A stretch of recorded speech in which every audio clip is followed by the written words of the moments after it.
सदियों से मानव समाज काम और कर्मकांड के इर्द गिर्द रचा बसा है। लेकिन जब संतुलन बिगड़ जाता है तो क्या होता है? क्या होता है जब काम हमें लील लेता है या जब कर्मकांड अपना अर्थ खो देते हैं? कल्पना कीजिए उस समय की जब काम दुर्लभ था। सैकड़ों सालों तक जीवन कर्मकांडों से भरा रहा। पूजा पाठ, जागरण, तीर्थ यात्राएं, पाठ, प्रवचन, ये सिर्फ धार्मिक रीति रिवाज नहीं थे। ये खालीपन को भरने का एक तरीका थे। लोगों को उद्देश्य और अपनेपन का एहसास दिलाते थे जब पारंपरिक काम करना संभव नहीं होता था। वे मन को व्यस्त रखते थे, दिन को एक ढांचा देते थे और जीने की एक वजह देते थे। अब बात आज के विकसित देशों की। समस्या काम की कमी नहीं बल्कि काम की अधिकता है।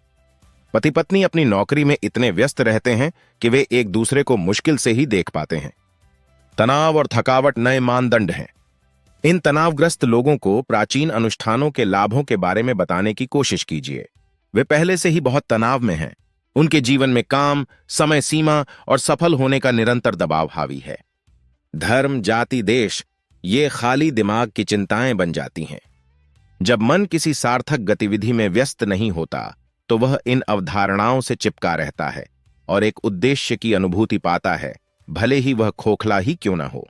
उसे ऐसा लगता है जैसे वह कुछ कर रहा है। आप अभी भी गांवों में लोगों को ताश खेलते हुए देख सकते हैं, जो समय बिताने और दूसरों से जुड़ने का एक जरिया है। लेकिन भीड़-भाड़ वाले महानगरों में खालीपन भरने की जरूरत अलग तरह से प्रकट होती है। दुख की बात है कि अविकसित देशों में युवाओं का एक बड़ा वर्ग धर्म के नाम पर सड़कों पर लंबी यात्राएं कर रहा है, क्योंकि उन्हें न तो अच्छी शिक्षा मिली है और न ही उनके पास कोई रोजगार है। ऐसी स्थिति में खोखले दिखावे भी बहुत सहारा देते हैं, जैसे धर्म उन्हें जीने के लिए बहुत जरूरी सहारा देता है। लेकिन क्या हो अगर हम इन युवाओं को कुछ बेहतर दे सकें? एक अच्छा जीवन, समृद्धि, शिक्षा के अवसर और सार्थक रोजगार। युवाओं को अच्छा जीवन और समृद्धि दीजिए और यही युवा सभी रीति रिवाजों को त्याग देंगे, क्योंकि अंततः अर्थ की खोज वास्तविकता से भागने के बारे में नहीं है, बल्कि इसके साथ जुड़ने के बारे में है। हमारे काम, हमारे रिश्तों और दुनिया में हमारे योगदान में उद्देश्य खोजने के बारे में है। आपके क्या विचार हैं? नीचे टिप्पणी में अपने अनुभव साझा करें।